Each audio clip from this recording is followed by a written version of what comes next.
All right, number 2. Multiple selection. A polynomial p has x-intercepts at -3, 0, 2/3, and 4. Select all expressions that could represent p.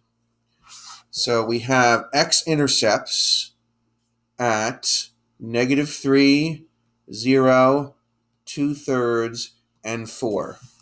So we learned in a previous lesson that to convert this to factored form, we can change the sign of each of the x-intercepts in order to do so. So for -3, the corresponding factor would be x plus 3. The corresponding factor would be x plus 3. In other words, change the sign of -3 to +3. So when I look at the choices here, I notice that choice B and choice E do not have x plus 3 in them. So B and E are now automatically out. For 0, my corresponding factor is going to be x. So the 3 remaining choices have x plus 3 in them, and they have x in them. So that's going to work.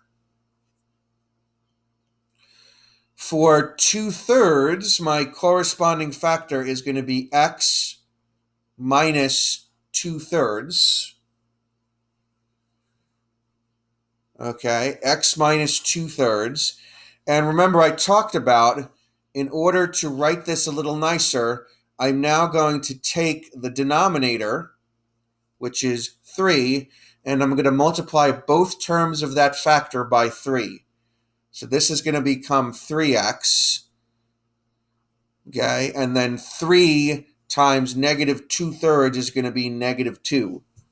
So my corresponding factor for 2/3 is either going to be x minus 2/3 or 3x minus 2.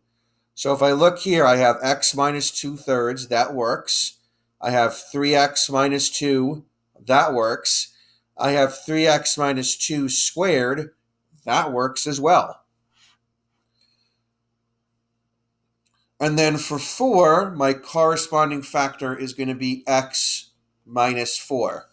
And if I look at the 3 remaining choices, A, C, and D, they all have x minus 4.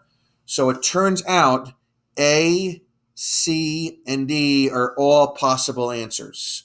Okay? They all have x plus 3. They all have x. They all have either x minus 2/3 or 3x minus 2. And they all have x minus 4. So A, C, and D are the answers to number 2.